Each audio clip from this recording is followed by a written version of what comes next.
जय श्री राधे। रामधारी गुप्ता, खंड 1, प्रतिलेखन संख्या 22, गति 120 शब्द प्रति मिनट। प्रारंभ करें।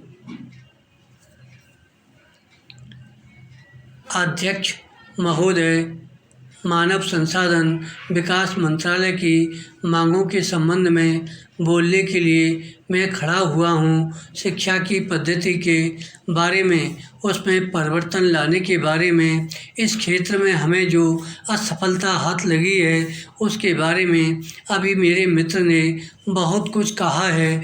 दुर्भाग्य की बात यह है कि देश में सभी लोग यह मानते हैं कि शिक्षा में प्रगति नहीं हुई है, शिक्षा पद्धति में आमूलचूल परिवर्तन नहीं हुए हैं, लेकिन फिर भी इस दिशा में कुछ किया नहीं जाता है।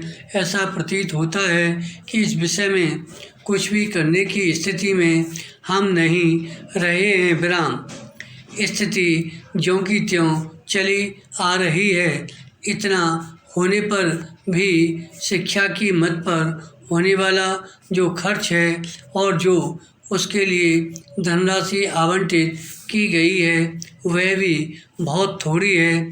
लेकिन उस पर न जाकर मैं आपका ध्यान इस ओर दिलाना चाहता हूँ कि मर्ज बढ़ता ही गया, ज्यों दवा की बाली कहावत ही आज चरितार्थ हो रही है। जितने ज़्यादा आयोग और समितियाँ बैठी और जितनी ज़्यादा शिक्षा पद्धति के बारे में छानबीन की गई, उतनी ही ज़्यादा बीमारी बढ़ती गई। बीमारी का इलाज न होकर और भी खराबियाँ पैदा होती गईं। विराम। अभी मेरे मित्र ने माननीय मंत्री का ध्यान एक रिपोर्ट की तरफ दिलाया था। इस तरह की बहुत सी रिपोर्टें हैं। विराम। अभी सदस्य महोदय भी एक रिपोर्ट का जिक्र कर रहे थे। रिपोर्ट तो बहुत सी प्रस्तुत हुई हैं, लेकिन मंत्रालय ने उस पर कभी कार्यान्वयन करने की दिशा में कोई कदम नहीं उठाया। अपनी इस हालत को उन्होंने इसी सदन में स्वयं स्वीकार किया है। अपनी व्यवस्था को उन्होंने स्वयं यहाँ प्रकट किया है। विराम। पैरा। इस विषय पर और अधिक न कहकर मैं आज के दिन मानव संसाधन विकास मंत्रालय का ध्यान दो विशेष विषयों की तरफ दिलाना चाहता हूँ। पहली बात तो मैं हिंदी के बारे में कहना चाहता हूँ। मंत्रालय का काम हिंदी का प्रसार और प्रचार करना है।